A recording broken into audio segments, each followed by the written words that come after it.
Hello everybody, and welcome to another episode of Via the Voyeur bi-weekly Warframe news podcast. And we are live on October 1st over at twitch.tv/MAAD. So we'll basically be covering everything from September 17th all the way till October 1st. So just so people know if we've missed out on anything or whatnot, since this will be coming out a little bit later on our website and YouTube, but we'll talk about that later. Oh, and thank you, Islint, for granted, it's all in-game assets, so kudos to D on that for making a good-looking game. Yeah, so let us jump right into it. The final episode of this, do they call them seasons or series? Basically this season of Nightwave. But it's episode 5, and it plays a little cinematic here. Let me grab it for you. As you can see here, it's talking about Arlo's most loyal, I think it was like the Zealoid or something, has now basically joined the fight. Basically in this video, it's talking about how the infestation on Eris is, I think as she referred to it as seething, which is interesting because if you're seething at something, you're angry. Okay, series. Thank you. It's interesting to use the word seething, because seething doesn't make it sound like they're mad about this. I wonder if this is really pushing that this is like almost a different infestation, or like an offshoot of it, so I'm definitely curious on how this is going to develop, because if they come from Eris, or it's a subspecies, subfaction of the infection, I don't know, but I'm definitely curious. But basically what this does open up now is how we talked about 2 weeks ago in episode 4, how you had, when you go to the map, how the solar system map, it shows there are 2 planets that are currently being invaded by infestation. Once you do 3 of the invasion missions, you basically unlock a key that you could use on that planet, or basically anywhere where there's derelict ships, so you can save them up. Which you might want to do in this case, since in this case now only one of them has an assassination mission, which is what we'll be talking about here in a second. So it might be more beneficial to do both of them, but just take both keys so you have 2 runs at the boss. Yeah,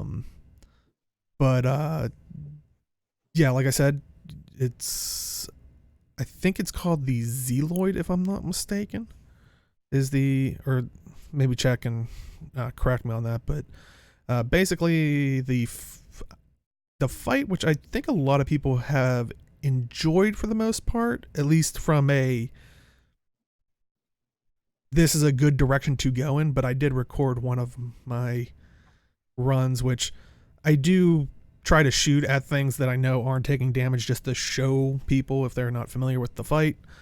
But basically how the assassination thing works is, you, like most maps, you can make a beeline straight for the boss, and he comes down and kind of does like a little grumble noise and wants to kill you, of course. As you fight him, take his health, he runs off. And then this kind of actually starts the actual fight, where you basically can well, first you have to go find a lantern in like another side room. It'll say like, go find one of his, I think, emissaries, it said, or something like that. You kill him, pick up a lantern off the ground, which will, I think, slowly diminish, but as you kill infested, it grows it. So you want to basically do that till you get back to him. And if he's inside the area of effect that it's doing, you can actually just normally damage him. You can drop it, so if you want to pull out your primary weapon, but he could move around, so that's the risk you take. then I think it was like every 20%, he'll go into a phase where it seems like he'll summon more infested, or it's any that are left in the room, and he'll start like shooting green beams at them and start trying to pull health from them. Basically, you want to shoot them as much as possible. He doesn't fully go back to max health. I tried leaving a couple up, and it just doesn't. It just seems like he'll only do it, return so much health. So, you could, I guess, if you don't kill any of them, you could theoretically still win. It just might take a little bit longer. But then you kind of just rinse and repeat, and like I said, every 20%, and you kill them off, and then you basically unlock an unidentified item. You can go onto the get off the ship, and that's basically the run. But as you're seeing it here, like I said, a lot of people are liking it, and also people are liking a little bit of the features. As you're seeing there, it actually has a health bar for the boss. That is dope. Yeah. Which, luckily, so many people have loved it. I think it was Rebecca was saying on behalf of DE that they are planning to add that to most, not all, but most of the bosses that I guess they can, because I guess sometimes some it wouldn't really work with, but which I do definitely like that, especially for, like, I could think of some like Lephantis or something where you kind of can't really see, like, I'm sure there's a little health bar in there somewhere with like most mobs you see, but good luck trying to find that, or multiple other bosses. But I know a lot of people were saying they wanted to see the Corpus Sergeant health bar, because it'd just be humorous to see a basically for anybody that doesn't know, Sergeant's kind of a pushover at this point. And he doesn't even look fancy. He's like basically looks like Grenier, or not Grenier, Corpus. The we'll see later, but nice. Yeah. I mean, seems good. Straightforward fight, which makes sense. Health bar thing is actually pretty nice too. So see more of that down the road. Yeah, I kind of like the idea of them playing a lot more with like mechanics, like, because I know they have been trying to explore the idea of more difficult or more challenging content for endgame, which I'm not saying this is in the sense, because, and that's what a lot of people said, like, oh, well, it died so easy. I think this is a nice, like, almost proof of concept, because this is a one-off of, well, the event itself is a one-off event. They did say, I think early on with this boss, like they were saying the end boss for this series of Nightwave was going to stay. We don't know if the drops or anything will, but I think they said that they were going to make that one stay. Okay. But yeah, I think they wanted to maybe keep it so everybody could do it type thing. Kind of like how we talk about in other games where they're kind of making it a main story or main focus thing, so they want everybody to do it. But I would like to see this stuff, like the mechanics of it, because I think with shooters and stuff like that, that's what you have to do, is more hoops to jump through, because after a while, if it's just a bullet sponge, it's not fun. It's just, yeah. At least for me, I don't know about chat. Bullet sponges aren't bad. It's just that they need interesting things to do while you're actually DPSing. So it's yes. I think that's the only difference. I think that's the thing that makes the difference for bullet sponge fights. So if you have a mechanic that you have to do like at X interval or X health, it's not the worst thing in the world. But if you are going to do a bullet sponge fight, you have to make the fight interesting in of itself, and that's where a lot, like 2 or 3 different repetitive mechanics come in. Yeah, and I know other people were having the complaints of, like, once again, like I said, the health was pretty easy to take down. Like, I've had a couple times, like when the video first started playing, how you run into the guy and he talks at you and then you fight him and he runs off. When I was running my Wukong, sometimes I would basically have it where the cutscene would come out and he would just pop him once. Like, so I understand where people are like, with the, because like I said, every 20% or so, it basically stops the fight. Like you can't damage him anymore, no matter, like the lantern just just disappears. Yeah. I think it's Uh, so they could show you the mechanics. Though I would hope later on, if this is a raid boss or whatever the difficult challenge would be, that mhm. it would be, if you're able to keep the lantern up or whatever the mechanic would be, cool. Keep DPSing them or whatever. Don't I wouldn't be a fan of if it was a actual challenging fight where you would have to leap around and dodge things and it. Um,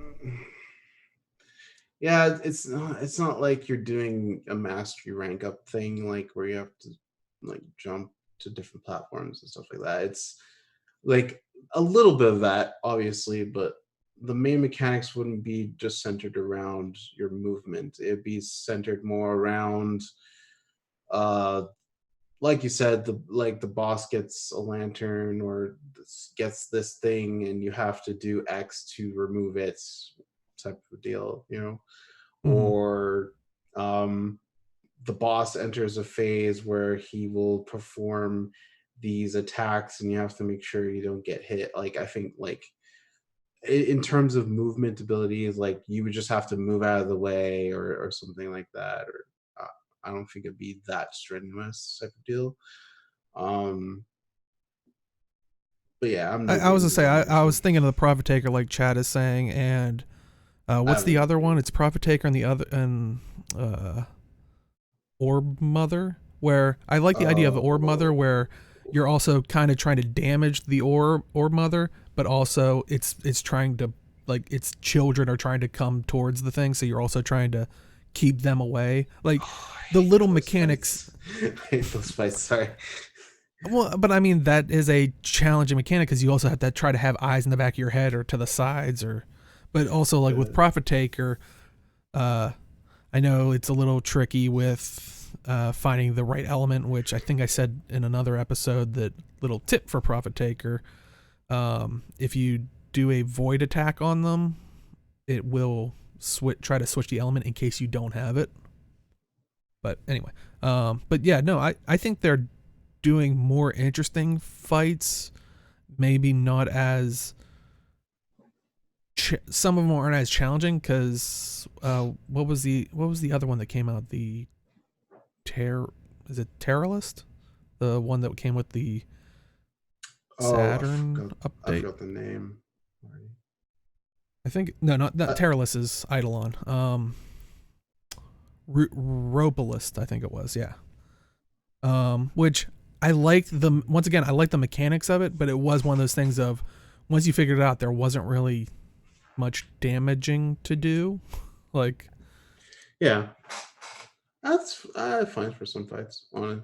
yeah, no, like I said, I feel like that's also a almost feeling like a proof of concept rather than like. Yeah, it's well, it's hard for me to actually talk about boss fights in this game since I haven't fought a ton of them.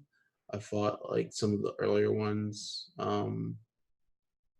but I think with any boss fight in and of itself, the the game needs to address, especially in this game. I think it needs to address how much movement do you want to perform, because there are people who are like really adept at moving around with a Warframe, like holding control, Yes. like, and flying legit distances in order to get, like, some people aren't used to that, so you kind of have to like, there's things like that they have to keep in mind in addition to, okay, where you're fighting, what type of boss you're fighting, what mechanics do they have, what statuses effects will they apply, is it enough, is it too much, is it challenging, like how much of a challenge do you want to imply, like there's a lot of things like there's a lot of things to consider, especially, and then like you also have to consider odd synergies with frames and abilities, and Mm-hmm. um so trying to do all of that while making it a good experience for almost everyone, I guess. It's kind of challenging in of itself, especially in this game, just because like action combat is like literally like running around, flying, jumping, slashing, shooting, and pulling off different abilities and buffs and stuff like that. So I just noticed I got a little bit of focus affinity during that video. Part of me was kind of now hearing your story that we were talking about pre-show, which maybe we'll why talk would about you it do near that the to end. me? Well, maybe we were talking about it during the end show. I really wish you wouldn't have figured it out and been like, "What is that?" And I've been like, "Wait, what?" Sorry. We'll bring it full circle at the end of the show, but it's a little treat for all the people that were here during pre-show. Hey, it birthed us a new segment, so let's. Sure. All right. But no, I just saw it when I was playing through, and I was like, "Oh, that would have been great if like, is there anything else that's playing on here that you're like, what is that?" Just in case. I hate you right now. I'm good. But the funny thing with all this was, and you probably see it as the mission started, and you saw that little red aura around the guy. That was my sentinel scanning him for me. Apparently, when this dropped, ideally you want to scan things to basically get more information on them. It's through Cephalon. Cephalon, but basically it's fulfilling a database, and you have to do so many scans on a mob, and they're usually different depending on the boss or a regular mob. But yeah, I guess they made a little bit of a boo-boo when it's launched. It required 30 scans, and people were like, "Are you serious?" That's and rough. Luckily they quickly said something, and they did make a fix for it. It only does require 3 to fully get the trust me. Your reaction was the same everybody else had. They're like, that's ridiculous. That has to be a bug. And luckily it was. Because I remember a mission with pods, Firelight pods, something like that. And I think I had to use a couple of them. So I'm like, I did not need to use 30. Like, I made a bunch, but like I didn't even have to use that much. So like, yeah, that's why I think where you had to capture the or piece of the juggernaut or something like that. Yeah. I'm like, that's pretty crazy. That's what I hated sometimes about gaming. Like every other time I do an infested mission, the juggernaut comes every time. When I needed that, I would have times where, because for people who don't know, the juggernaut's like a stronger infested that randomly can try to spawn in an infested map, where you'll hear it roar, and they'll warn you saying, if you keep killing infested, it'll spawn them. If you try to avoid mobs, it'll go away after so long. I literally, during that time where I was trying to get him to spawn, it literally roared, and the person came up saying, if you keep killing, it'll pull it out. Oh, look, it went away. I'm like, no, like I didn't have a chance to kill anything. I was like, you're just messing with me. But yeah, that's. I'm sure everybody's wondering. Like I said, I think I said earlier, was you can actually get a weapon from this, and we do have the requirements to make it, and also you can see here the stats for it. But it is the Pathocist, or maybe Pathocist. I'm not sure, but viral pathogen. So already has viral on it. That's pretty good.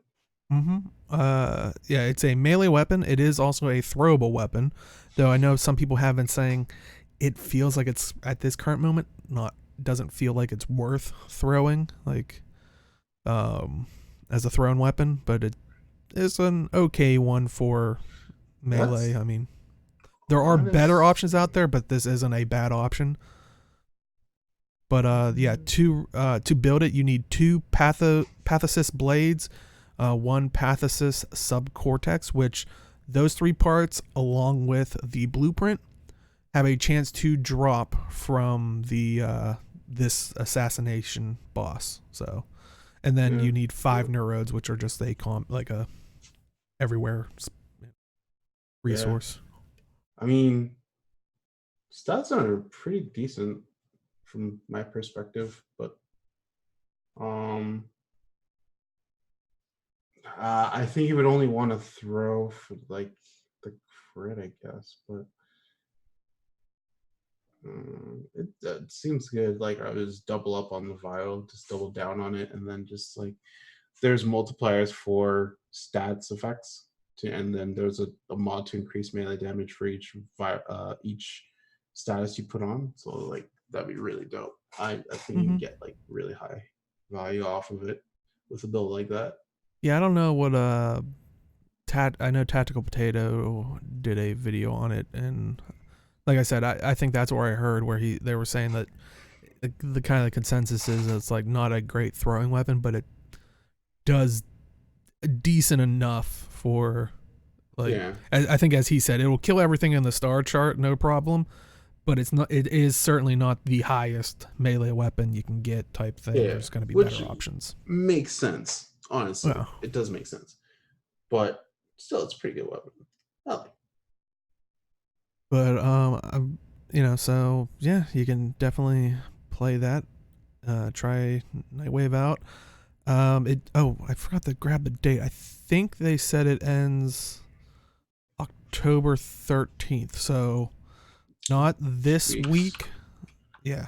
Basically, you're going to have a little less than 2 weeks, I guess, from us doing it live here. But yeah, I'm pretty sure it was October 13th. I was meaning to go back and grab that date, but because that's the Sunday it'll end on. So, but like I said, I think they have plans on keeping the boss around. Like I said, I don't know what happens with the weapon thing or anything like that, but Nightwave will end. I don't know if we're getting another intermission or we're rolling straight into something else, but I mean, it is interesting that it seems like it seems like the Wolf of Saturn 6 kind of led to the idea of the Ropalist, where it was kind of like using organ technology on regular creatures. Mm-hmm. And we see that with Alad V with all of his upgraded corpus and stuff like that. I'm wondering if they did say that this was tied into some of the other stuff. And I think it was on Reddit, someone came up with a speculation, which they focused on. Their name is Serun, Serun, but they were focusing on the idea of the lantern that drops in that fight, which let me pull it up just. And I really did like the idea. They didn't really, at least from what I saw in follow-up talks about it, but they didn't really focus on where it could go, since they did say that this was supposed to intertwine with future story. But they believe this lantern is a LoRa device, LoRa, which there's not too much information on it, but you can, if you look at the Corrupted Ancient entry on the Codex, it does talk about like this device that basically looked like a lantern that would heal people. They were using it to heal others. What was interesting, and I don't know how it would connect or anything like that, but now that if this is a LoRa device in play, they do in that same post talk about how it was usually used and manipulated by twins. And the amalgam tech is supposed to be hybrid with Eidolon and sentient tech. Yeah, but didn't he make a deal with them? And I thought that's why he was also experimenting. I thought he was experimenting on the Grineer prisoners to test the tech, but I mean, I know with the Ropalists, it's clearly leading into some of the other stuff if you play the mission, but I thought that was the more immediate thing, was the Saturn. Is it Saturn or I always mix them planets up. Was it Saturn that got the revamp, or was that Jupiter? I guess Saturn, because it was the Wolf of Saturn 6. and then I thought that's what they. Oh, man, I played that mission a while ago. I can't remember. Yeah, but I'm just saying the one where they upgrade. Well, Yeah. anyway, but going back to this person's theory was, because these lore devices had that healing effect, which we saw Arlo and his at the beginning, his worshippers using them if you fell or anything like that. So they really think it's maybe this item. But like I said, in that entry, they talk about how twins used to like use it and manipulate it and to heal people. I think we talked about it in one of the previous episodes where it was during one of the dev streams where Steve Sinclair talked about the Duviri paradox, and he was like, if you kind of want to know where our thinking is going, just look up twin paradox. It's like in real life, which for people that don't know is the concept of if you have two twins and one goes like into outer space, like basically the other person's gonna age like a lot faster, or slow down, whereas the other one stays the same, which we kind of saw in that Duviri paradox trailer where they were showing two versions of the supposedly same individual. Ooh, what if this is this weird paradox of like twins or something, like, and now we're possibly bringing in this device that used to be manipulated by some twins. So I don't know. That's where my head was starting to go with. Like I said, most of this was the person on Reddit, which I'll link in chat, and if you're watching this later, link will be in the description if you want to join along. Because I as I was scrolling through, I was seeing if anybody else maybe made this connection to it. But I know a lot of people were trying to connect it to like the Warframes and stuff themselves. But I was like, at the time I did not see anybody start to maybe think of the Duviri paradox that was coming up. But yeah, really cool. And if that's the case, could be pretty interesting. All right, but anyway, any other thoughts on the Nightwave stuff? I should do it for the 13th, I guess. Yeah. And I think we'd say this before, but nice thing is with the new updates to it, that theoretically, if you're just starting the game now, or you're like, oh, I want some of that cool stuff, it'll be tough, but you can, as you clear out this week's stuff, it will give you the previous week stuff and previous week. So you could theoretically catch up, whereas you couldn't really do that in the first series. So you can still get all the rewards. It's just, will be a lot tougher on you. I can hard grind. It's just that, like... Yeah, and you do get rep for doing these, and the guys that will attack you on your other missions and stuff, so... Ugh, I hate those guys. They're less frequent now, though, I find. Mm-hmm. I don't know. Anyway. But, yeah... It just people were trying to connect it to the man on the wall.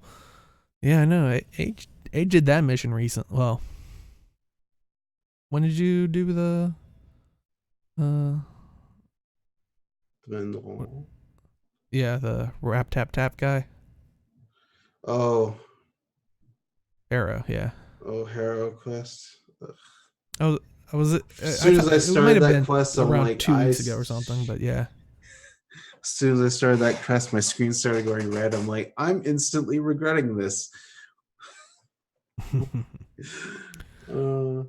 I know last episode we were talking about their revamp of arbitrations, and they were talking about the they made the changes to the arbitrations where they're more in line with feeling as rewarding as just running excavations.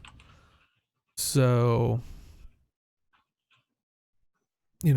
like I said before, I think like for example, prior to it, when you ran survival or something, you had to be there for 10 minutes to get just one tier of rewards. Now I think you still have to be there for 10 minutes, but at the 5 minute mark, kind of like regular ones, you'll get the rotation A, and then at 10 minutes you'll get the next rotation. So, I don't know. Personally, for me, I think it was a good job. Good job on that part. Last time we talked about them, we didn't know the numbers on the new mods and new arcanes, which we do now. Which, like for example, aerodynamic, 6 seconds added to aim, glide / wall latch time.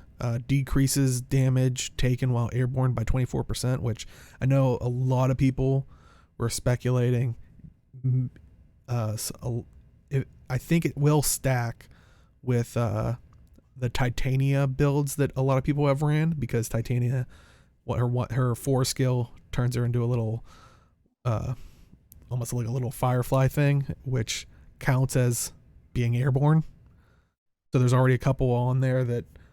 So I think this does just add to it where you're not going to be taking as much damage. So that's nice.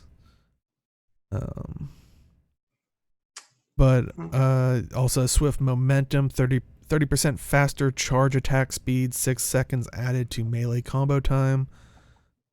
Shepherd increases companion armor by 180 and companion health by 300.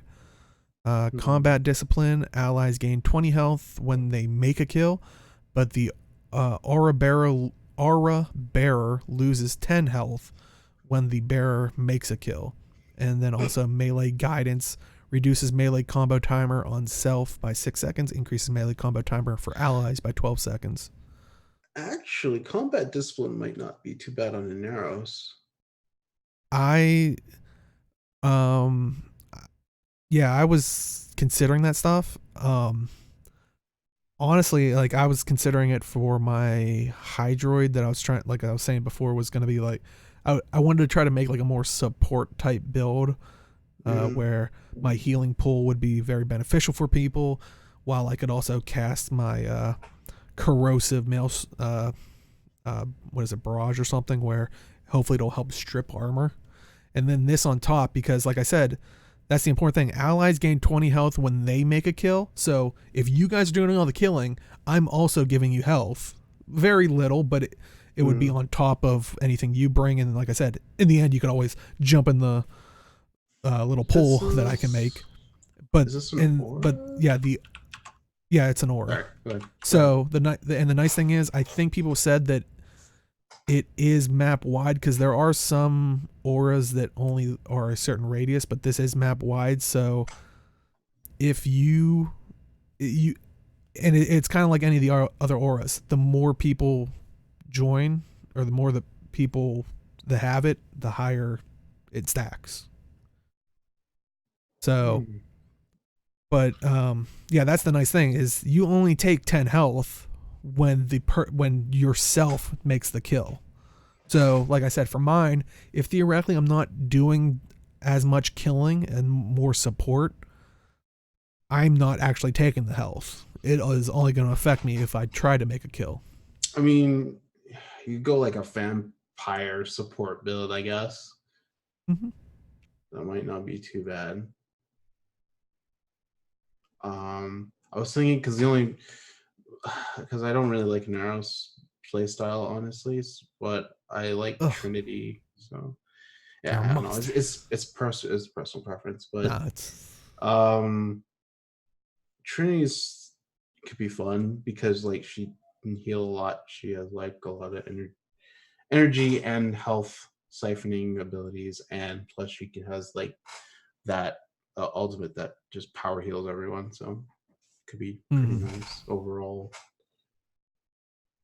Yeah, and of course I'm seeing a lot of people being like, "Oh, that's just dropping so much free," and every time I ran on arbitration, I can't get it to save my life.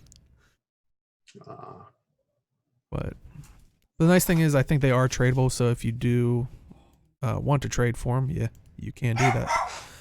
Do you want to talk about the arcanes real quick while I go check on that? Okay. So we have new arcanes. Arcane primary charger on melee kill, 20% chance that primary weapon does. Primary weapon damage is increased by 200% for 8 seconds. That's Nice. Arcane Blade Charger on primary weapon kill, 20% chance that melee damage is increased by 200% for 8 seconds, and the seconds fluctuates on that one. Arcane Pistolier on pistol headshot, 30% chance to gain 100% ammo efficiency for 4 seconds. I think this is just maxed out, actually, now I think about it. So pistol headshot kill, 30% chance to gain 100% ammo efficiency for 4 seconds. Arcane Bodyguard on 6 melee kills within 30 seconds, heal companion by 600. That one's iffy, I guess. Arcane Tanker on heavy weapon summon, gain 1200 armor for 16 seconds. So heavy weapon would be stale, actually.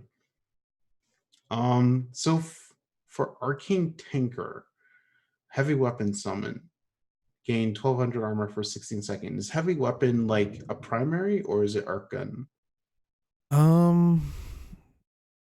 I'd have to look at it, but I would imagine heavy weapon as in a melee weapon, since that's the only time I've ever heard like heavy blade. That makes sense too.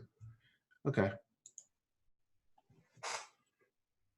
But yeah, I'm not 100% sure on that actually.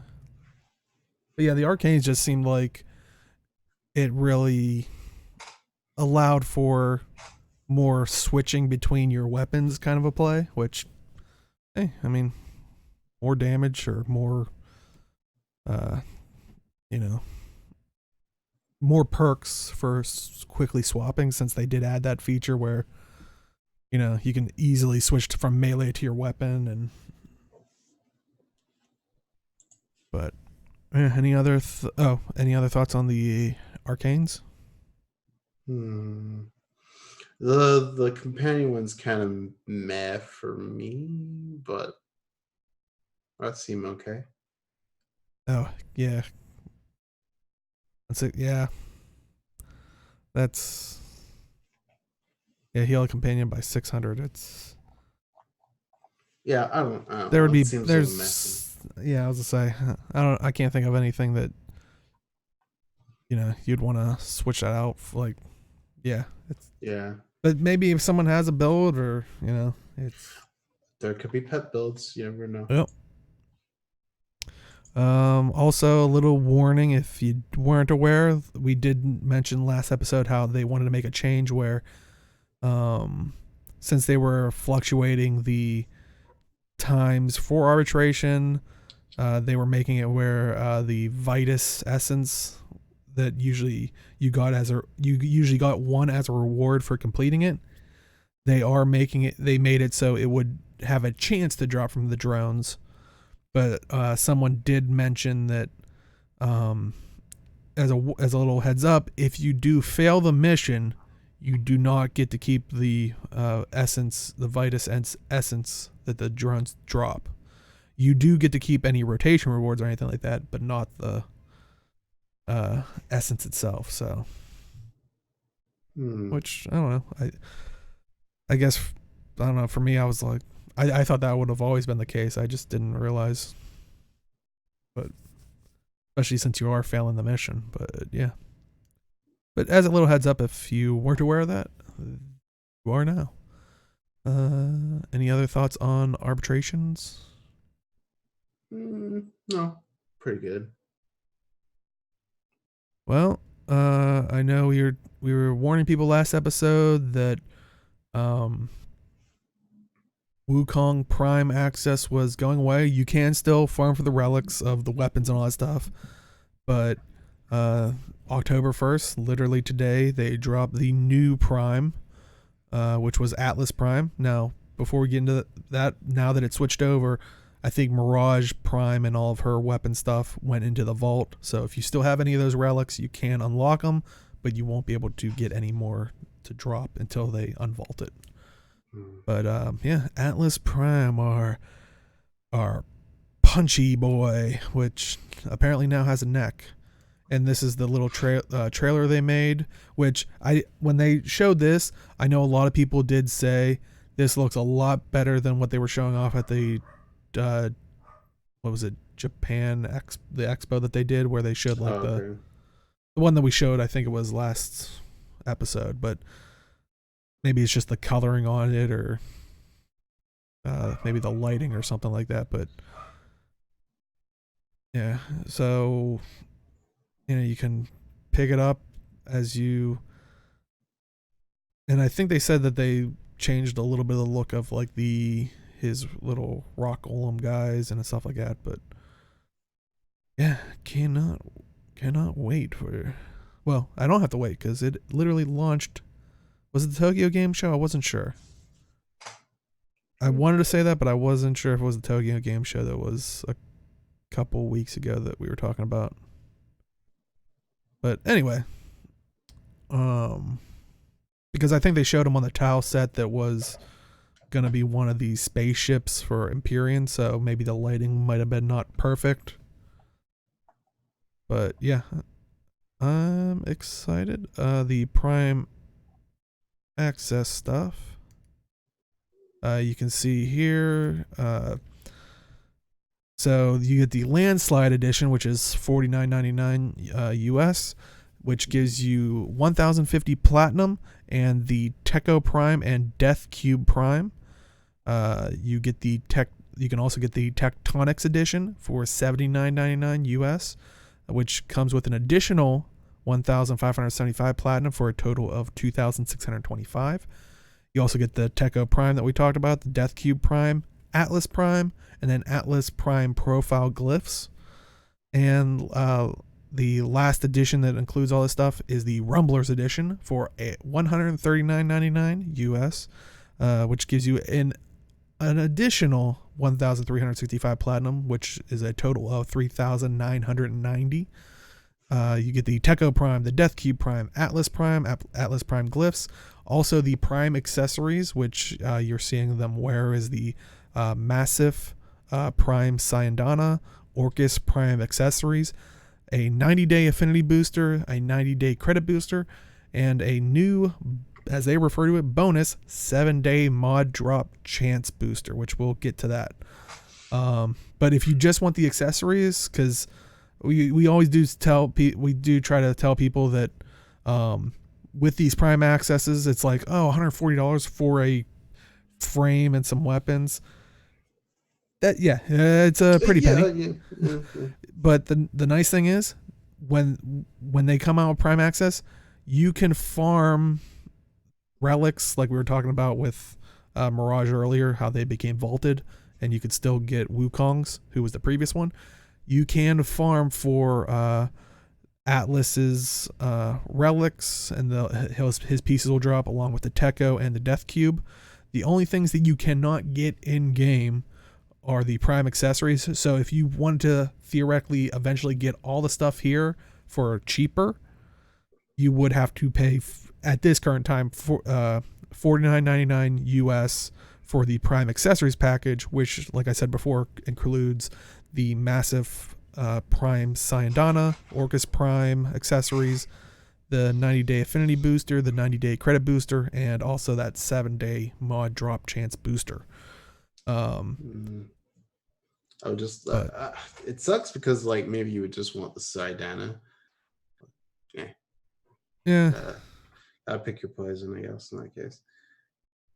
Yeah, and I think a lot of it you're paying for like the 90-day thing, and I've more gravitated towards that when I can, mainly because for 3 months at $49.99, I think it does put it right around like $16. Like that's a subscription game, at least for, if you're buying just one though. Well, how many are you buying? Don't judge me. How many accounts do you have? Wait. I just have the one. Well, like I said, it's $50 every 3 months, because it usually takes 3 months for them to come out with the next one. So the only packages I bought recently have been the Mesa one and the Wukong one. And I think I think I only did the $79.99 ones just because I didn't want the Syandana Yeah, and for honestly, I've done that in the past where there was like some frames where it's like, I like this frame so much, I want it now. Like, I don't want to wait or anything like that. So yeah. I could understand going that route. But like I said, if you are wanting to get the most bang for your buck, like I said, the only things you can't get through in-game means is the Prime Accessories package. Yeah. The rest are just, drops in the game. It's just going to save you time if you bottom through these bundles and show your appreciation to DE themselves as well. Yeah. I mean, But I would farm out for most of it. But sometimes I need, like for Gauss, for example, I bought just because I didn't have the rep to make it in the time that I would farm it all out. So it would take me a lot longer. So I'm like, I'm going to buy this one. I'm going to prep for next time so that I'm actually ready to actually make things. So I think I'm in a good spot to make things. I don't know. We'll I'm see. sure we've all done that. I did that for Revenant, which I sadly don't play as much as I'd like. But I remember when they were showing off those skills and it basically had the Spin to win. the merry-go-round. I was like, that's hilarious. I want that. I want that day one while it's still broken. Because then they, That was turned really it back big. some. That was a It really still is pretty good, but yeah, it was. You could do some pretty good energy uptime and make it go forever. Yeah. Oh yeah, like Chad said, they did it for Garuda. Like it, yeah. Everybody's got those ones that are like, this theme seems so cool. And I still remember. I think I highlighted it because as soon as I unlocked that 4, it was like you can now do the 4 skill. As soon as I hit it, I'm like, ho ho ho ho, and I'm I just remember I'm just that day. twirling around the map. I'm just I so remember great. that day very well. I was Oh, very happy. but yeah. But yeah, so you can pick up the Atlas Prime, or like I said, any of the other stuff, or start farming it. Which, though, if you're wondering, we were talking about in the Prime Accessories category, the 7-day MAAD drop chance booster, and this is supposed to double your chance to get a mod. So, and it sounds a lot better than what it in theory would actually do. Which, like, because you would think about it, if you look at like some of the drop chances on the Warframe wiki, some mods they're like a 4% chance, some feel like a 1%, some feel like a less than 1% chance. Doubling that, yes, it's double the chance, but it's still like a 2% chance. It's more endo, honestly. That's what you would get it for, just for like endo farming. So instead of True, like and 10k, you would get like 10, 20k for a hard farm. It's like it's not too bad. yeah, and well, a lot of people had concerns of like, is this the beginning to pay to win, or more pay to win stuff. Um, Also, it did feel pretty dodgy that I think it was during the Jovian Concord update. The frames that were well known for farming mods and stuff like that, you would want to take a Necros, a Hydroid, maybe even a yeah, Korra, because they could, and sometimes I forget which pet, but they could also, increase. manipulate the corpse and try to get another loot roll on it. Right. But yeah, they removed all that stuff because they said, I think the reasoning originally was they weren't a fan of that style of play or something. They wanted people to take the frames they would want and play the way they would want, like and not be stuck into, well, you have to take this if you want to farm. And a lot of people were like, oh, you clearly did this nerf a couple months ago because you had plans to do this, which Smita increases rare drop chance. I thought there was something else. Oh, I have it here. The Chesha. So apparently it can loot corpses like Necro. Well, similar to Necros. I don't think it can do an AoE one, but I guess, well, and kudos to DE for a lot of people have been coming out saying like, this is not good, this is crazy, don't this is a bad precedent that you're setting. And they basically kind of laid it out. I'll put it in chat, and once again, if you're watching on YouTube or anything like that, link will be in the description. It kind of goes into multiple parts of what they feel were their mistakes. Like they said, the MAAD drop chance booster, they said here their first mistake, players only hearing about it in a news article, like subline, which, yeah, that is a pretty way to, it feels like you're trying to sneak it in there type of thing.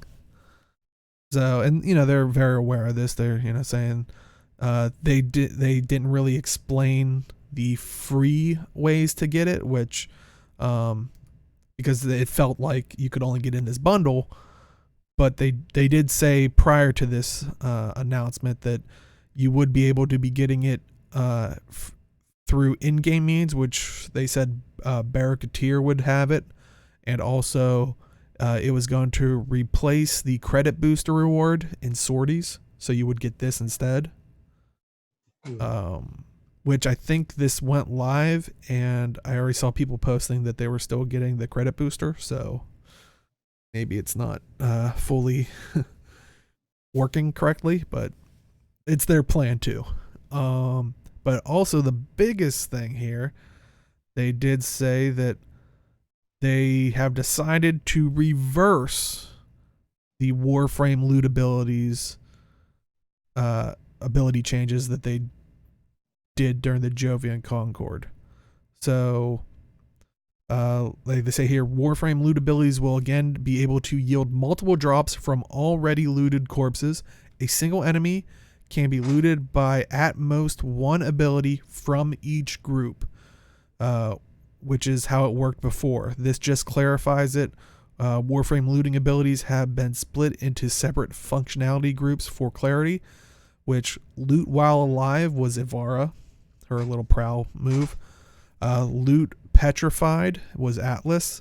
Loot on death was Wukong, Korra, Hydroid, which is important, is an enemy can only be killed once. They can't die multiple times.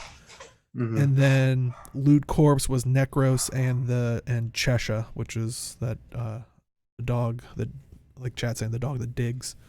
So if you want a full-on farm build, it looks like you would ideally want to take an Ivara, an Atlas, as an Ivara in one position, an Atlas in another, and then either a Wukong, Korra, or a Hydroid in the third position. And then, I mean, take the Necros. I think they would feel bad if you took your pet dog instead of them.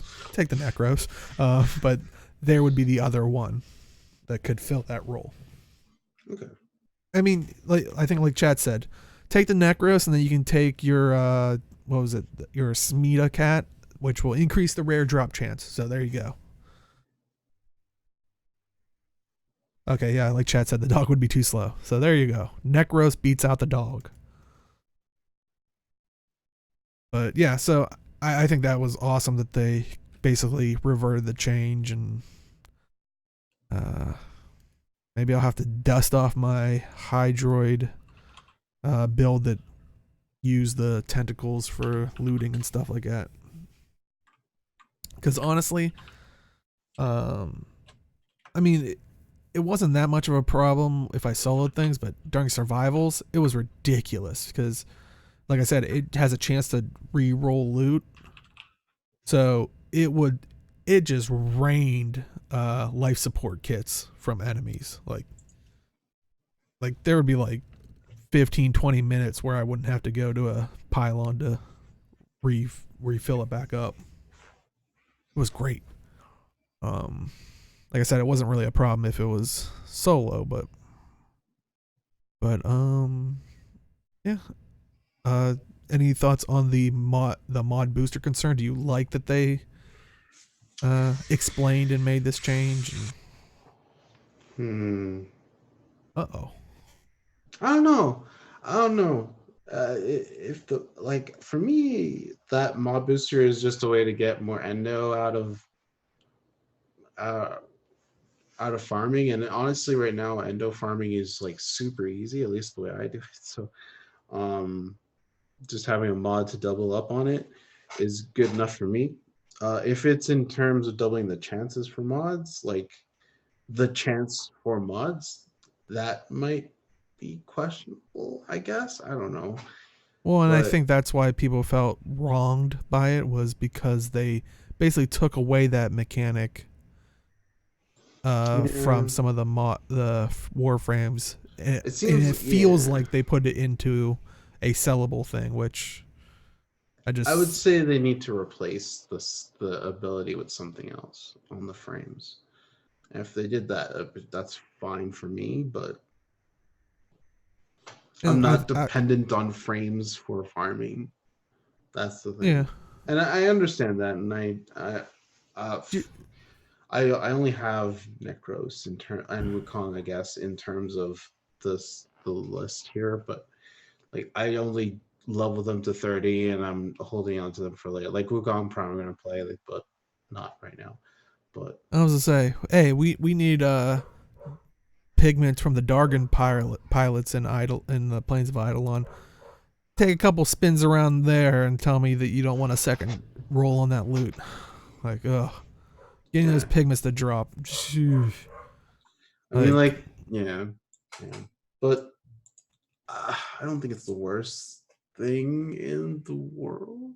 no, I don't think it was the worst I thing, don't, but mostly because I don't know how rare mods are, like what kind of rare mods drop, like, but I bought like I traded plat for some of the mods I wanted to make builds with in particular. So I guess I'm not the greatest person to ask this question, but for me, if it's just doubling the drop of the mods without maybe dropping the chance, then it's fine by me, but it's not a big. I don't see it as a big problem. I could be wrong. I don't know, but I don't see it as a big problem. For me, it's just like you're doubling up on your endo. But yeah, and I think we're kind of hitting the same here with like what Chad is saying as well, where it seemed like it looked more bad than it was actually bad or detrimental to the game. Like yeah, when they removed, like I said, at the time I was playing Hydra and they removed it, I was like, oh well, I didn't have a lot of fun with it, but oh well. And granted, it still did double loot. It's just if you had a Hydroid and then you had a Necros and then like, so it was just more it's double dipping on, excessive. yeah. You doubled down. Yeah, that makes sense. So, but I'm glad it's back for the people that wanted to farm it. And I saw some people saying that this could potentially be good for uh, players because the farmers will start farming again. Hopefully, it'll bring mod prices down for like if you desired to just use platinum to buy it or Mm-hmm. whatnot. So hopefully that it's a win for everyone. I mean, Makes sense. so. But also, I guess before you fully move away, since that was part of uh, Atlas Prime's package stuff, if you're wondering where you could possibly get Atlas Prime, well, it actually will have a chance to drop with along with other Axi relics, which I think chat was Oh, saying about was you only can go to like a handful of places that just like suck. But new Axi relics for Atlas Prime, Techo Prime, and Death Cube Prime now also drop in rotation C of Galleon Disruption, Lua Disruption, and Jupiter Disruption. So, the permanent disruption. Okay. which I think is good because they were trying to tout that it was like, oh, this game mode, if you have a really fine-tuned skilled group, you can go through rewards real quickly, which then people were like, I remember people at the time were like, but are there going to be rewards that you actually want to be there for? Like, is there a point, like, is there going to be something there that you would want? And there wasn't really any relic stuff, which now it seems like it drops other Axi relics along with the new Atlas Prime and weapons and stuff like that. So I don't know, maybe we gotta run some disruptions. See, that's the problem. It's always C and no randos want to run for 20 minutes / 4 rounds for each one chance to draw. True. It's I don't know. When me and you were trying to do it for Gauss, people we had we had one or two that only stayed till like the third round, and then we would have people stay for we had a lot of people staying for the fourth round, at least that one night. I mean, it was. Yeah.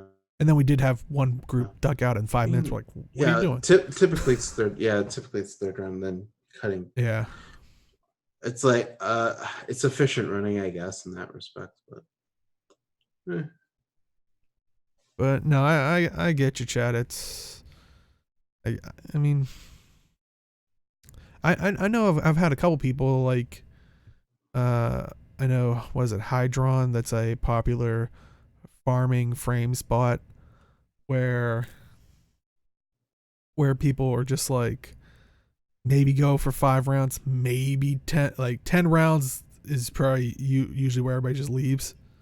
But I had someone one night where I was farming up a weapon or something, and someone was just like, hey, can we do, he might have said 15 or 20 rounds, I saw in the chat, and everybody was like, yeah, okay. Like, so I don't know the groups you're getting, but maybe even try that of like, hey, are people up to stay for 4 rounds for the C rotation or something? And because I think that might be the other mentality is, like you're saying, a lot of people duck out 2 or 3 rounds in.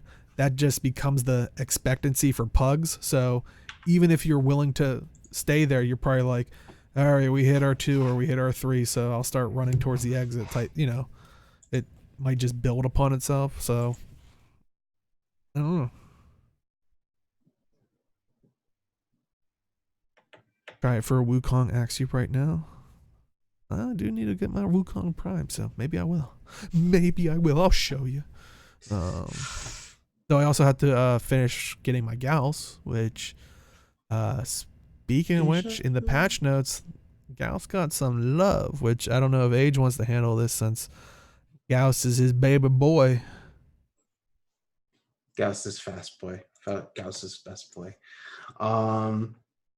Okay, I'll read it.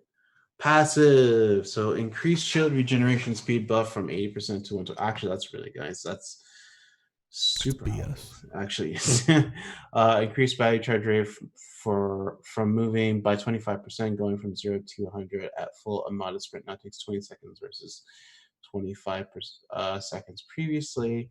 Battery will no longer drain during the Sanctuary Onslaught Zone teleport. That's pretty nice. Gauss Specters will now start at 8% battery. Fixed battery gain, not taking vertical velocity into account. Oh, okay. That's interesting though. Mac Rush now grants 1% battery charge per enemy hit during the dash, which is actually pretty nice. Increased battery charge rate during continuous run by 33%. That's pretty good. Can now jump from the ground while running, cannot jump in the air without canceling the dash. That is actually really helpful because there are like small hills. I recognize that there are like small hills that I could jump over, but I have to kill the dash and restart again. But now I can just like jump and continue flying when I see it in advance. That's pretty nice. Add a small synergy with Thermal Thunder. Running through a bubble will add its damage to your dash and impact. Oh, that's pretty nice too. Get its damage. Okay, that's pretty cool. So Thermal Thunder is the combo. I believe it's the combo that you do with the heat and the cold fields. Yeah, pretty sure. Yeah. I don't know. I don't have it. That's pretty. I don't test that up. Fix the ability screen showing distance per energy and unintentionally applying both efficiency and duration under the hoods, resulting in energy drain not matching the UI when you had duration mods. Change energy per meter stat into energy per second. Unmodded energy drains remain the same while speed mods previously increase energy drain, more distance covered, they now no longer do. Thus, energy drain will be either the same or better than before, never worse. Okay. So Unintentionally applying both efficiency and duration. So it didn't match up. So what? Didn't match UI when you had duration mods. Okay, so it wasn't. Oh, so it actually applied. So Macrush actually is affected by duration in terms of distance. Interesting. So they changed it energy percent, amount of energy drain.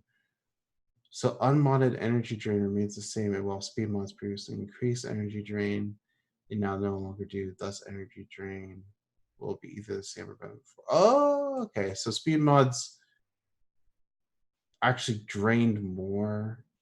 They don't anymore. So if you have your current, whatever current build you have after with this patch, it's better or the same, depending on what you have. So if you had like all speed mods, you have more energy.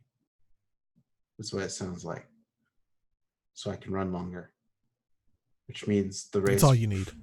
The race with Deo is just concretely, I'm going to win now. I know they're just screwing me over. The only way I'm gonna win it now is that they're like, while while he's in meatball form, he creates a gravitational pull that will slow your butt down. Like, Maybe you never know. Maybe that's the only way I'm gonna win. Kinetic plating, which is the 2 skill, decreased battery drain from damage by 33%, while active melee weapon hits will get a small amount of battery charge, which is cool too.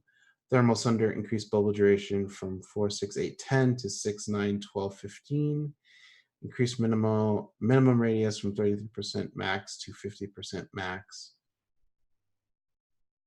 That's actually really nice because right now I think I have it at 100, which is base, and it's pretty decent field, but there's like always those enemies at the edges that I don't get.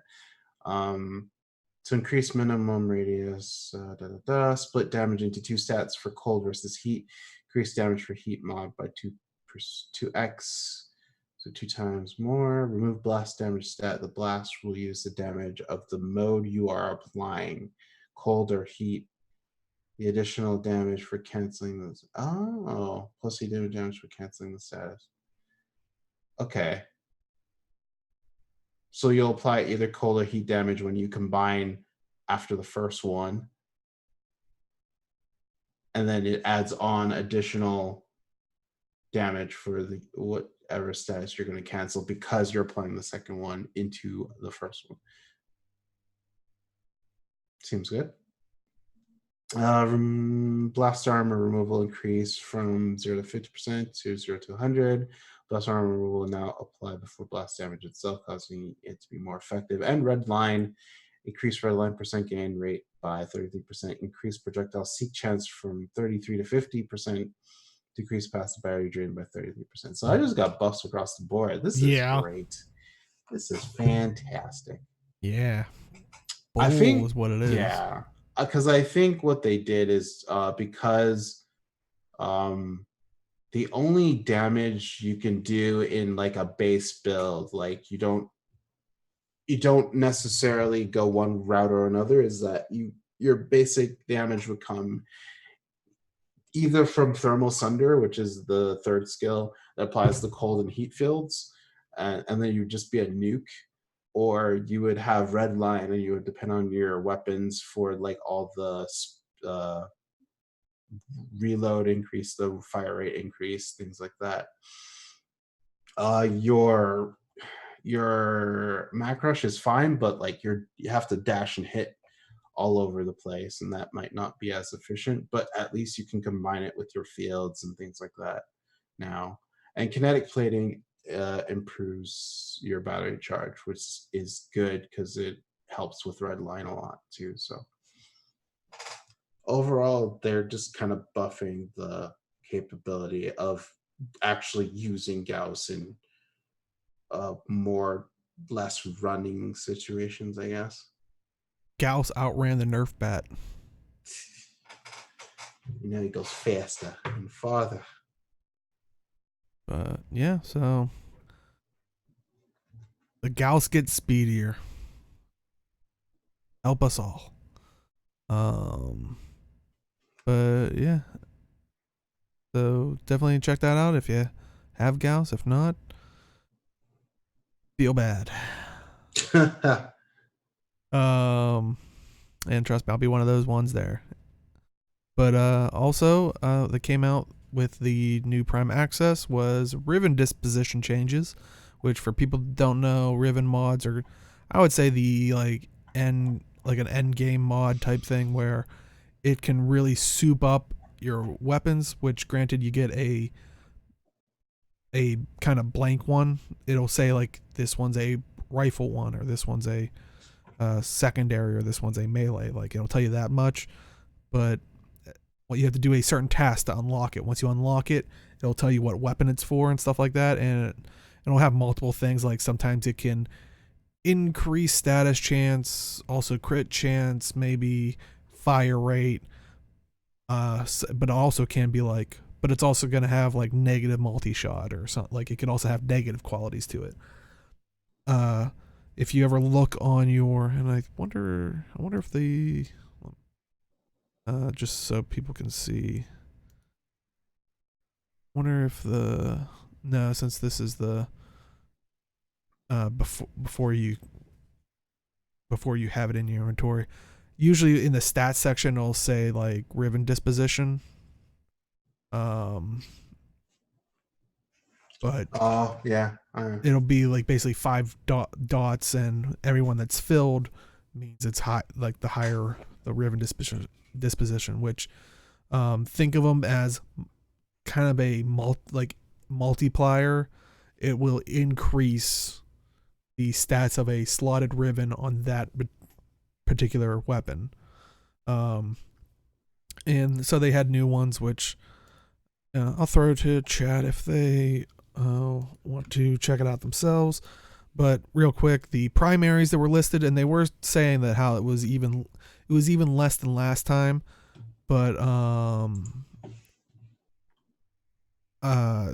it was even less than last time where that needed adjusting as in their eyes. Which for the primaries, we have a decrease in strength for the Arca Plasmor, a decrease for the Fulman, a slight increase for the Javeloc, another increase for the Latron, another increase for the Nagantaka.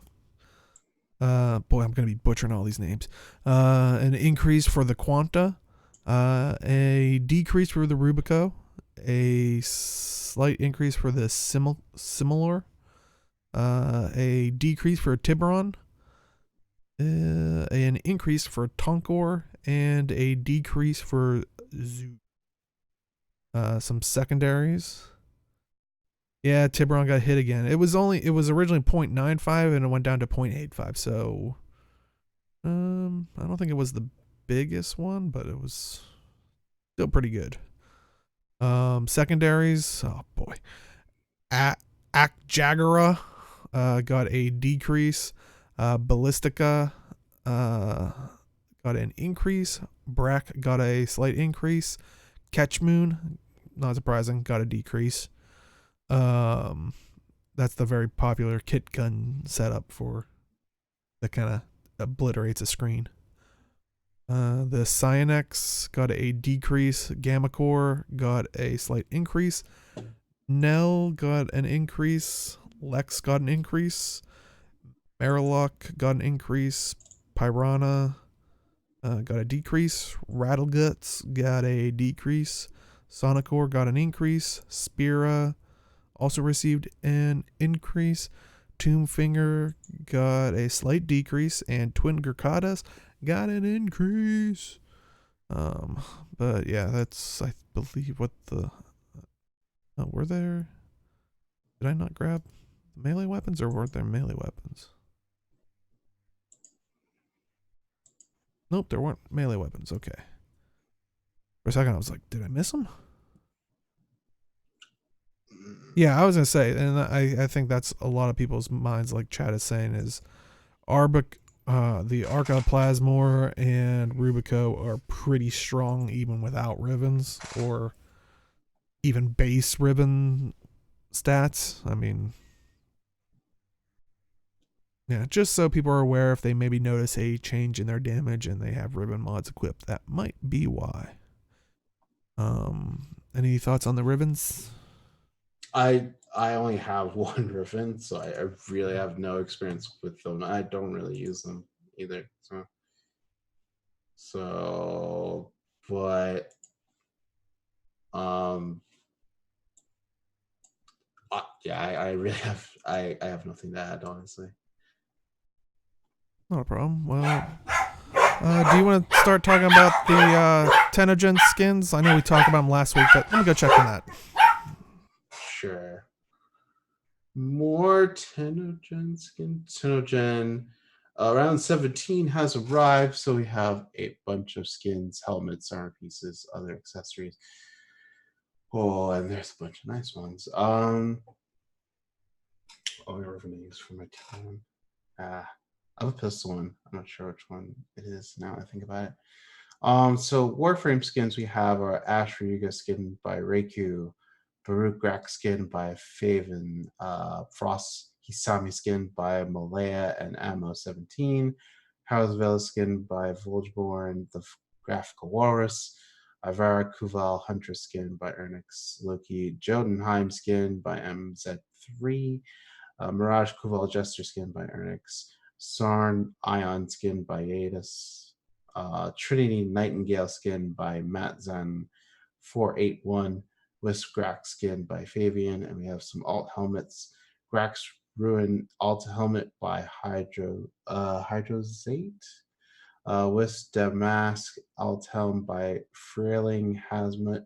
Chest armor pieces by Diva Chest Armor by Lukinu Yu, Fun Epak chest armor by Faven, Pax's chest armor by Malaya and JD, and we have operator accessories, Jotunheim Spirit Oculus by MZ3, Convolus Oculus by Lukinu Yu, Vu Auto Oculus by Oshimi, Uralist Oculus by Lukinu Yu, Skidanas, we have the Jotunheim Cloak by MZ3, we have the Paxis Saidana by Malaya and Jades, and we have the weapon skins, the Insidious Sword skin by Hitsusan and Rail, Cotton Mikana skin by Void Punch, Lance Polearm skin by Faven, and Whoosh Whip skin by Faven as well.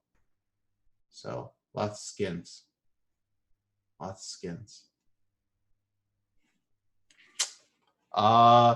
I said last time, but Jotunheim skin is pretty dope. That was for who is this? For Loki too, which is a very interesting choice.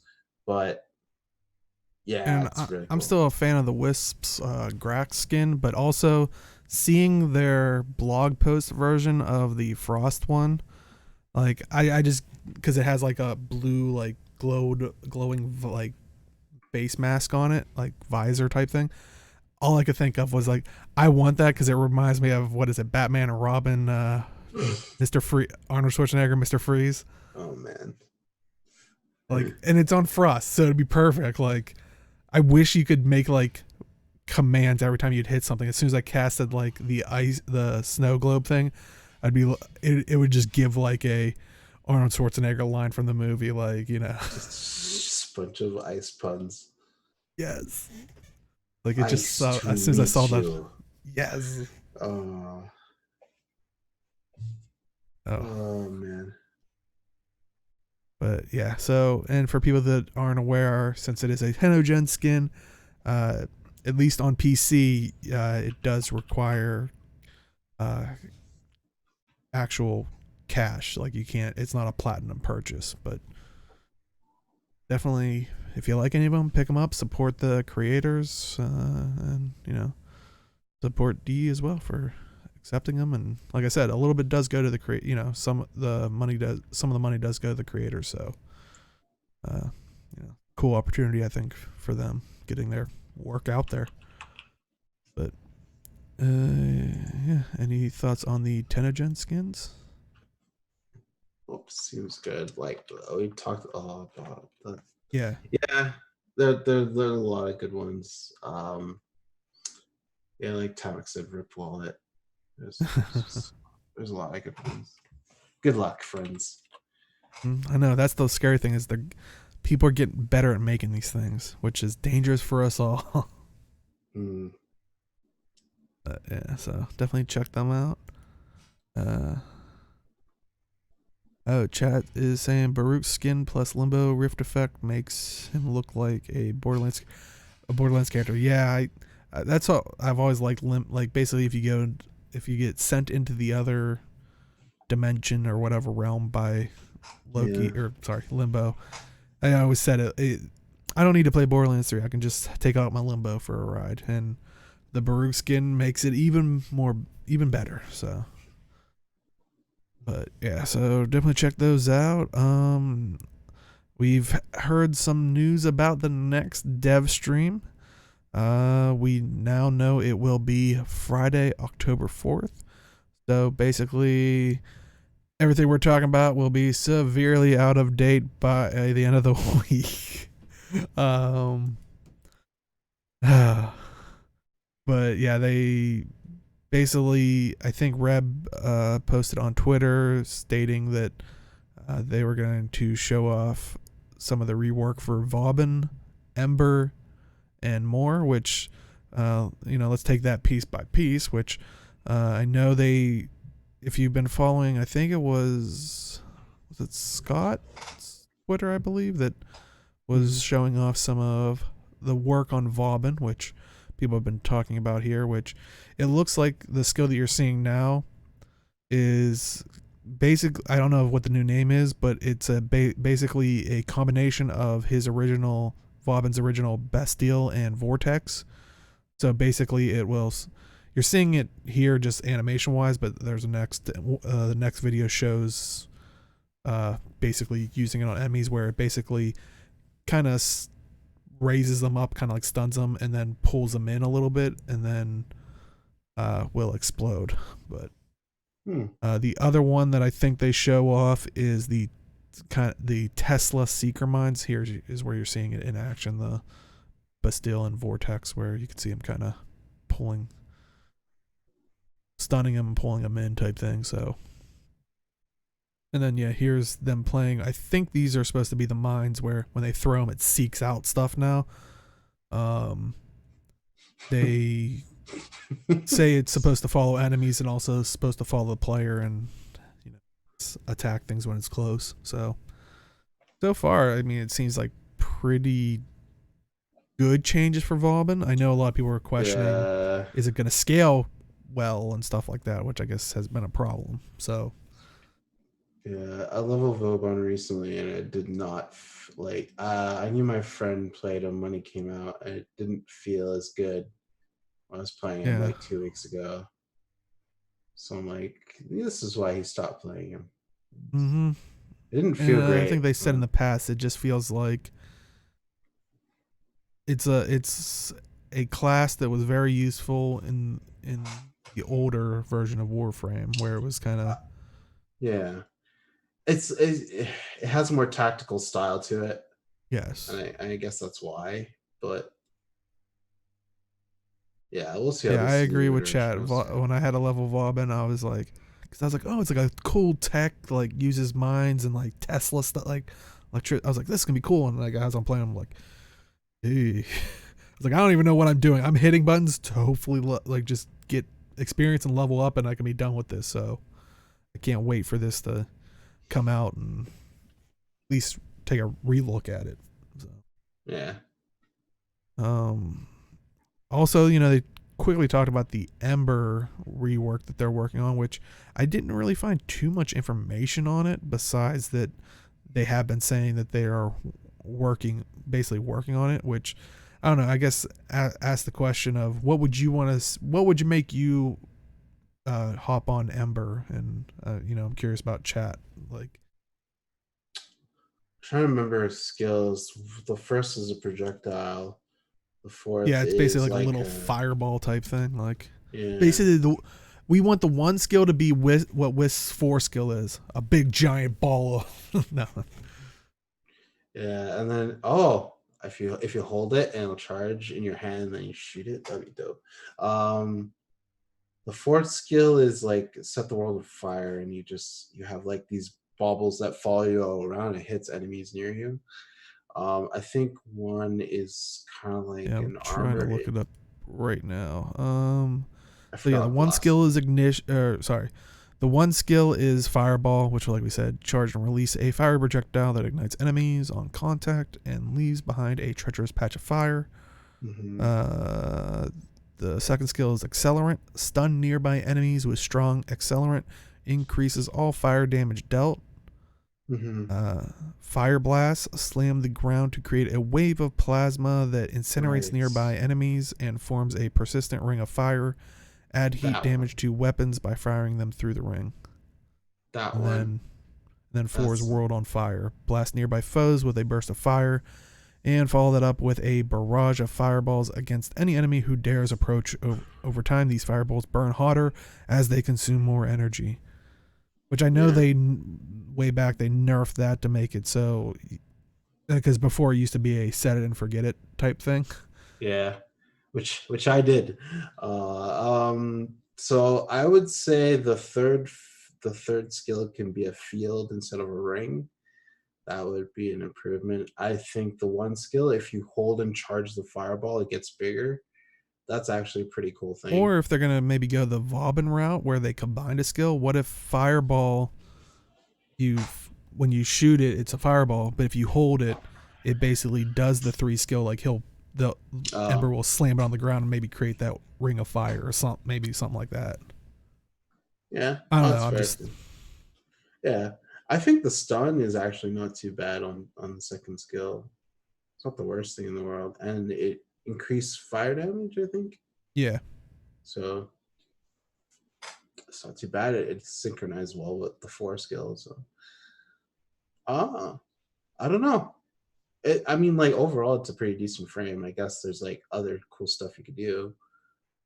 Yeah, I was say I still think it's a pretty good frame. It's not like one of the top tier meta ones, but I don't think it's. Yeah, I mean, I can make a build with that. Yeah, just have fun, but I don't know. Yeah. We'll see what they do. Yeah. But also one thing I'm wondering is they did say and more. And what more. do you think the and more is for the Devstream? Are we gonna get a date for Empyrean? Oh, I thought you meant more frames to rework. I mean, do you think they'll announce more, or even chat saying probably Grendel? Like, do you think we'll get Grendel, Empyrean seems good. Empyrean release date. I honestly thought, because they were just saying, but granted, you know how we were talking about last week or before, Empyrean's probably one of the things that you would probably announce when it's releasing. I thought it'd be funny if Atlas would be for the Empyrean update, the Atlas Prime one, because I saw on Reddit, which is pretty funny, the logic behind it, where Atlas is supposed to be a frame about Earth and staying grounded and strong. How do you get Atlas? You have to do space missions. Like it's from the Jordis Golem or whatever, which is basically a giant space battle. Like literally no Earth, no ground. So I was like, what would be a better fit for how to farm Atlas Prime relics? Space. but yeah, so yeah, I can see an announcement of Grendel, since I mean they did have the mentality that they were going to come out at the same time, Grendel and Gauss, which at this point, I know, of course they separated them, but it seems like for the longest time they were planning on at least working on them together. So I think it was farther along than potentially other ones. So hopefully we get some kind of announcement for it. Yeah. Just want Empyrean. Would you rather have Grendel first or Empyrean first? Grendel, because if Empyrean comes out first, there is no way I'm pulling away to do a race with you. I'll be like, I'll race you in my spaceship. I mean, I'm Grendel right now, but I'll race you in the spaceship. That's how I'm doing it. That's fair. But yeah, I would like to probably get my hands on Grendel because, like I said, when Empyrean comes out, I'll probably be heavily wanting to do that content, and I don't know, might not be the best to probably take a new frame or learning a frame into that. So I guess common sense wins out. Shit. But yeah. Any other thoughts on the next Devstream? I don't know. Yeah. It should be. I just want Imperium, man. I'm not gonna lie. Yeah. Amen to that. A little contest they put out on Twitter and I think the forums, which here's the forum link for all the rules and stuff if you are at all interested. It is the Sounds of Shawzin Contest. So basically how to enter: record yourself playing an original song on the Shawzin. You can record solo or form a band with other Tenno. They recommend uploading your song to a site like SoundCloud or YouTube and post the link as your submission to that forum post. The prizes are as such. First place is the current Prime Access, which will be, I believe, it's just ending. It's going to be ending soonish. Will be Atlas Prime. So here, look, there's another way. You can play a song so you can earn an in-game Warframe. Yes, that's insane. Second place, 1,000 platinum. Third place, 750 platinum. Fourth place, 500 platinum. And fifth place, 250 platinum. They did say that solo and group submissions will be judged separately, which means there will be 5 solo and 5 group winners. All members of the winning group will receive a prize. That would be great if it was like all members of the group. You gotta figure out how to share Prime Atlas. Like, I get them on Tuesdays. But pretty much some standard rules, like 1 submission per player. Song must not exceed 4 minutes. You may incorporate other sounds or music from Warframe, like drums and Octavia, but a Shawzin must be central to your song. You may not include sounds or music from outside of Warframe. If you submit a group entry, all participants' aliases must be listed in your post.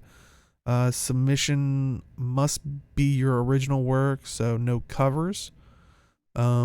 Editing, post-recording is allowed as long as the sounds are all from Warframe. And submissions must be appropriate for the community forums. Do not reserve posts in the thread, and submissions that do not follow these rules will be disqualified. So, as a heads up, you have until October 3rd, so that is pretty soon. By the time this goes up, I don't think by the time you see this on YouTube, it will probably have already expired. But yeah, it ends October 3rd at 1 p.m. So see, that is Eastern time. So it pays to show up live. So working on this tomorrow. Jeez. What kind of song are you thinking of? I already have it in my head, man. I have that chorus, and it's actually pretty nice. I don't know what I want to name it. Can I be in the band? I want to win too. Okay. I'm trying to think of a part. I could not provide any usefulness as an instrument. I would just give you the keys to press, and then. Okay. I basically have to do nothing. Perfect. My kind of. I'm like what? Who was I'm like the Ashley Simpson of Warframe, lip singing. Come on, that's like 2000s reference. Come on, people. They lip sync the lock back in those days.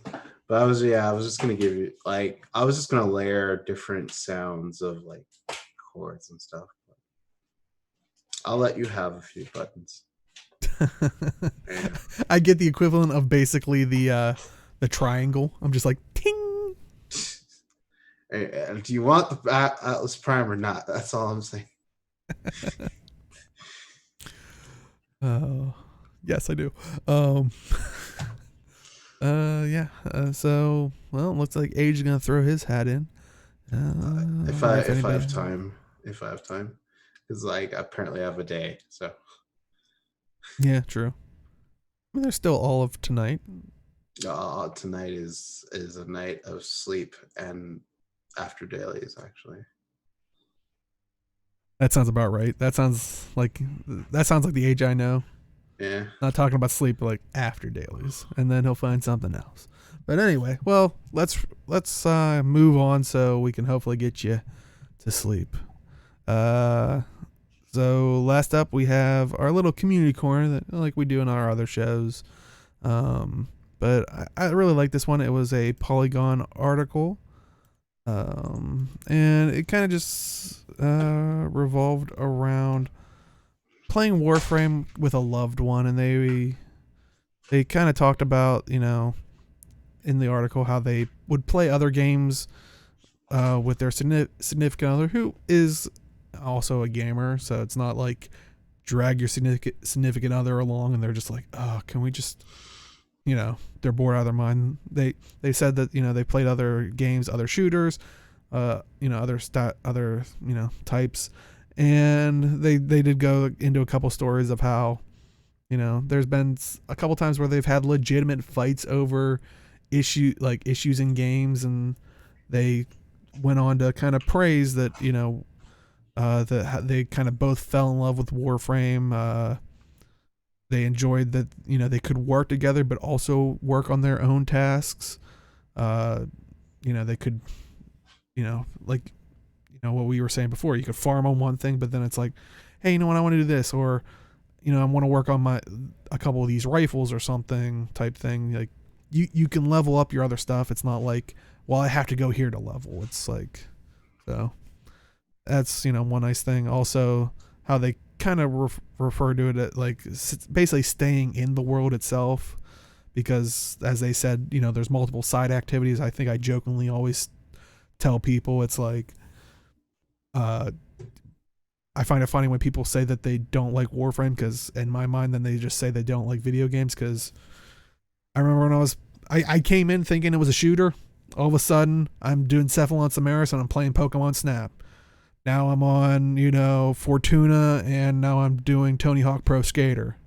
You know, it's like soon we're gonna space battle. It's just, there's so many different like little side fun things to the game. It's, yeah, I don't know, enjoyable at least for me. But I mean, we were just talking about the Shawzin.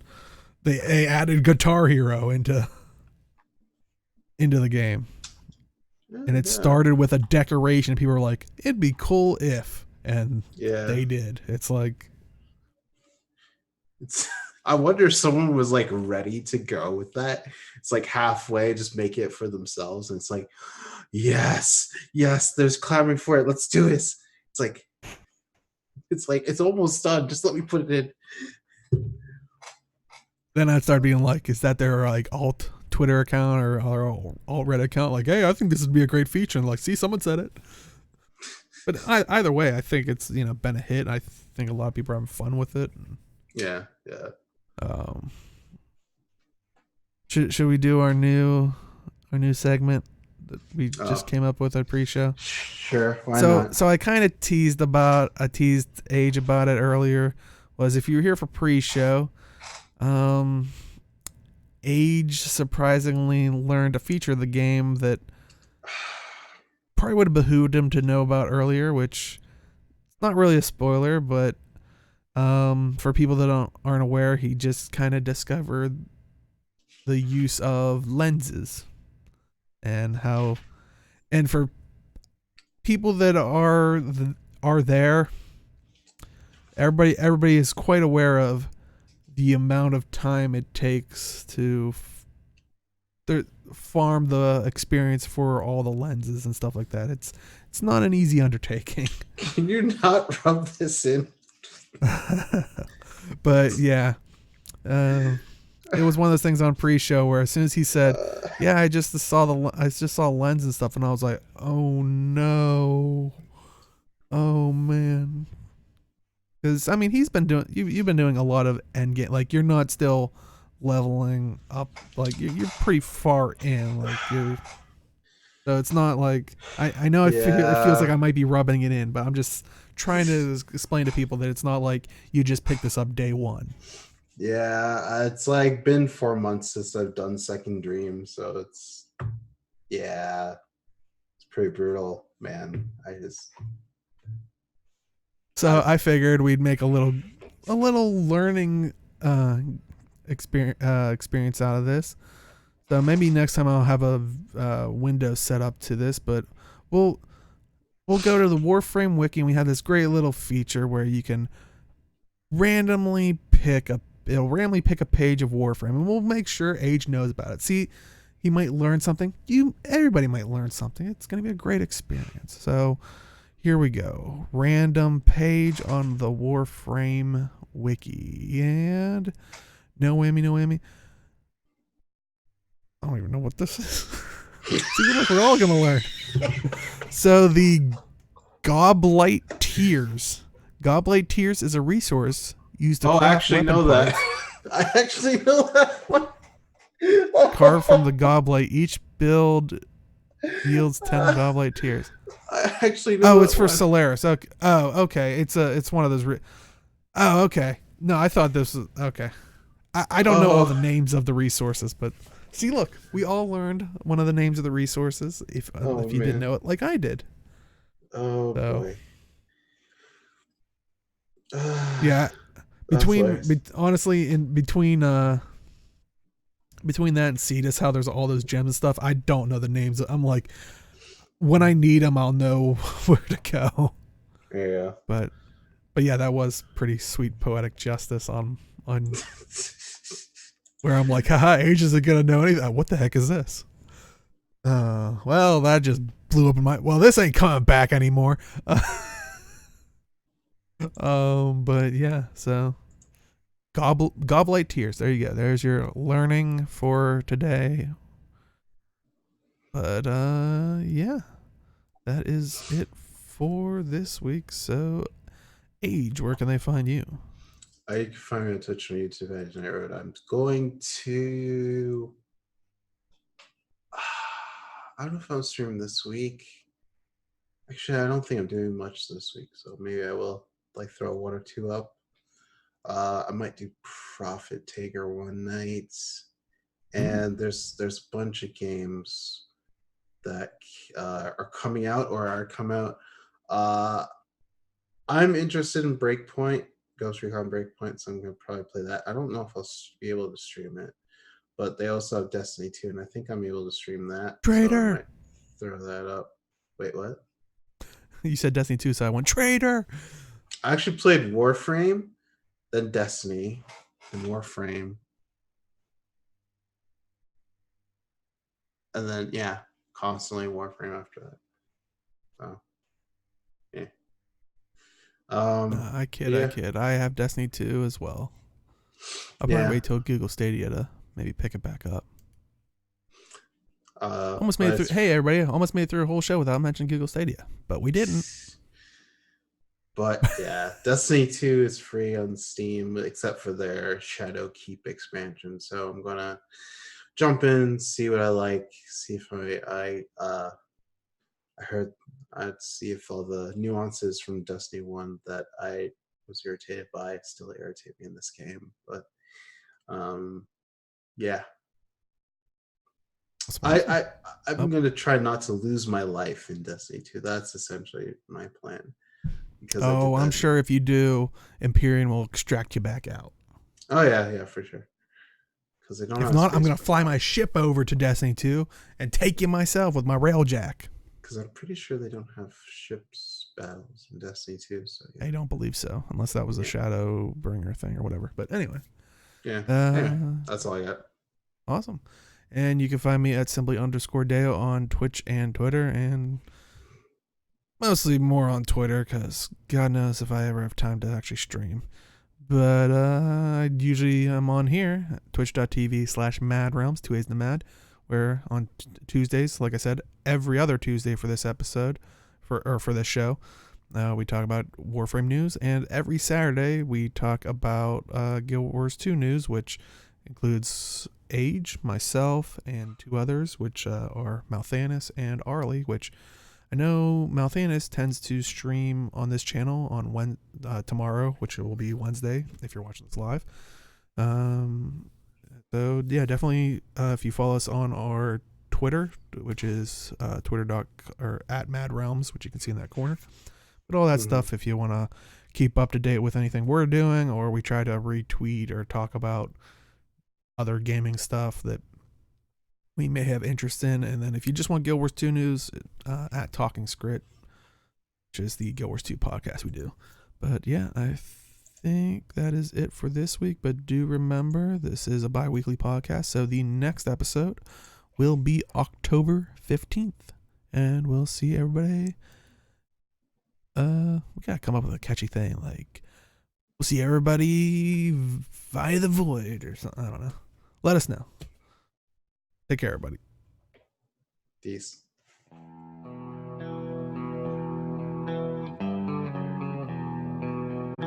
Farewell, Tenno, until we meet again.